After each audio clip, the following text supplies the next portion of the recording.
Welcome back. Over the last few years, more companies are taking a closer look at inclusion and diversity. Now there is a new tool to help them take an objective look at just how well they measure up. I spoke with Wade Hinton from Hinton and Company at the Community Culture Index. Okay, so this has been described as, I'm just kind of reading over it, a one of its kind, a one of a kind tool, and it's like a survey to help companies. So I'm going to let you pick it up from there and tell me why this is so unique and what it does, what it hopes to accomplish. Thanks, Latrice. Well, I think the first thing I have to say is when we think about us as humans, right, and going into the workplace, we all want to feel this sense of connection that we are appreciated for the value that we bring each and every day. And so when we talk about diversity, equity, and inclusion, companies that get it right know that it's going to benefit the bottom line. They know that it's going to improve innovation as well as their ability to attract and retain talent. So this survey is really a confidential way of organizations around our community to tell us what they're doing to create practices that are creating that place of belonging for their workers. And I'll tell you this way, especially during the pandemic and even a little bit before, we saw so many companies who were talking about, we believe in diversity, we believe in inclusion, and a lot of them even touting, what they were doing when it came to diversity and inclusion. But this again is a way to really say, are you really doing that? To really kind of get to the meat of that and to really get down to the bare bones of that and to see if companies are doing as well as they think they're doing or as well as they're projecting themselves to the community to be doing. So when we look at this and we see this, tell us a little bit about how it works. How is it administered?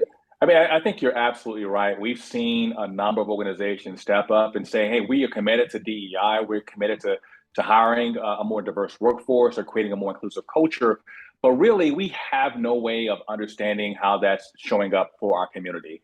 And so for those companies that are more mature, that have been out there doing it for quite some time, who can share their leading practices, and then you have those organizations that really are just trying to figure it all out. We want them to take this survey. It's confidential.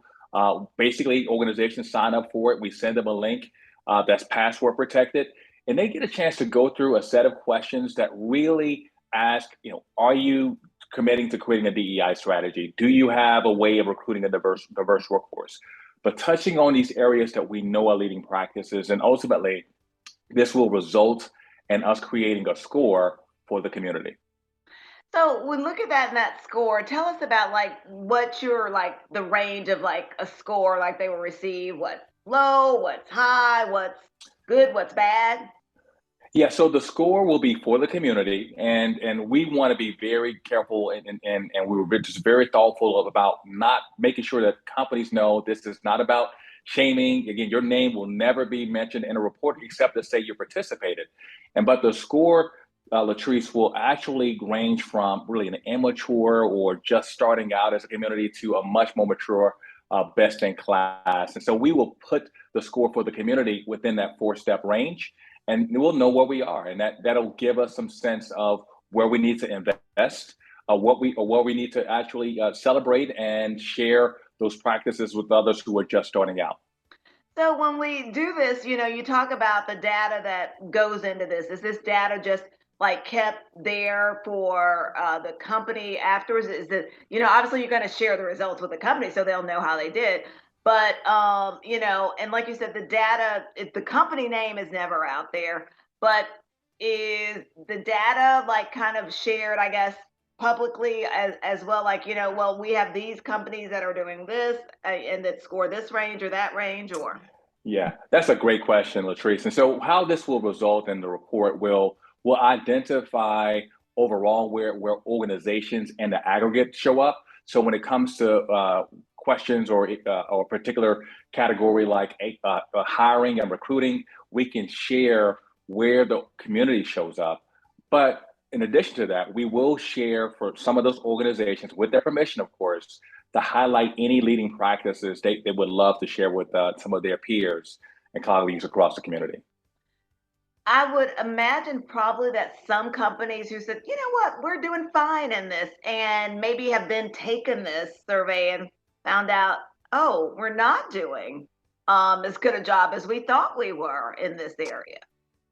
Well, here's the great thing about this, right? For this particular index and this survey, again, it's very confidential. There's really no risk in doing this, right? It's completely confidential. There's no cost to it as well. But here's what you get out of it, right? You get a chance to show that you're committed to creating a more inclusive community, get a chance to do this in partnership with some of your peers across the community. And just by going through the survey alone, we've already gotten feedback, but the questions that are asked are indeed doing just what you mentioned, Latrice. It's getting people to think differently about what success could look like and what a leading practice should look like. And so maybe while they thought they were doing really well, here's some other steps they can take to be even more inclusive in their practices.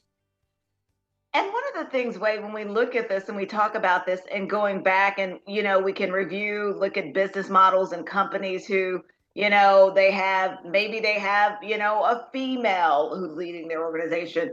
Maybe they have a Black female who's leading their organization or of some other ethnicity or race. But I think that again, it's more than just about who's at the top, just to say, oh, we do have that face right here for numbers, but to really make sure that you are digging in from top to bottom when it comes to inclusion and diversity. Hey, that's spot on, Latrice. And so that really is the distinction between diversity, equity, and inclusion. And I think people like to use those terms interchangeably, but diversity is what you just called out, which is that representation. Who's at the table? Inclusion is really being able to make sure that you're listening, that someone feels like their voice is being heard. But equity is really making sure you create access to that table, right? And so what we want to do is understand the practices that organizations are doing around our community to do all three and how they show up, whether it's hiring or who they're doing business with, or how they actually train and develop their employees. At the end of this is about making sure we're getting the best out of our talent, right? Where we're valuing and appreciating them, but we're also being able to attract high performing talent and keep the talent we have.